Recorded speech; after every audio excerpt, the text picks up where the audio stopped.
Le dossier Milan-Skriniar risque d'agiter le mercato d'hiver, si ce dernier ne se positionne pas clairement d'ici là, lui qui est en fin de contrat en juin 2023. Du côté de l'Inter, la confiance est de mise, et ce malgré les gros problèmes financiers du club italien.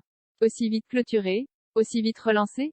Le dossier Milan-Skriniar finit plus d'agiter l'actualité du PSG et de l'Inter Milan. La Gazzetta dello Sport indique ce jeudi dans ses colonnes que Steven Jang, le patron de l'Inter, s'est engagé à investir l'argent nécessaire pour conserver et prolonger Milan-Skriniar. Le club italien aurait d'ores et déjà décidé de refuser toutes les offres qui seront formulées en janvier pour le défenseur âgé de 27 ans. Le PSG est prévenu.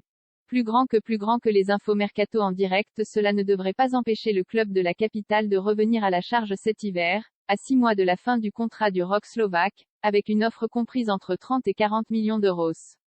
Le joueur n'est pas pressé de prolonger, mais ne semble pas non plus pressé de partir. J'ai toujours cherché à donner mon maximum pour ces couleurs et cette équipe. Je le fais encore maintenant comme je l'ai toujours fait et c'est pour cela que les tifosi me veulent du bien. J'ai d'excellents rapports avec eux et je tiens à les remercier. C'est si beau pour un joueur, d'avoir un tel rapport avec ses supporters, a lâché le défenseur de l'Inter pour DAZN ce mercredi. L'Inter en proie à de grosses difficultés financières malgré les dires de Steven Jang. L'Inter a-t-elle les liquidités pour prolonger Milan-Skriniar?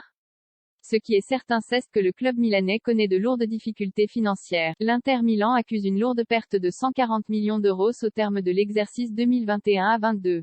Un déficit qui s'explique par les conséquences de la crise sanitaire.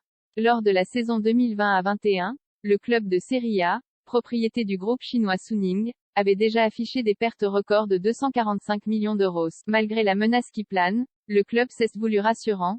Le propriétaire a déjà officiellement exprimé son engagement à soutenir le groupe en couvrant les pertes.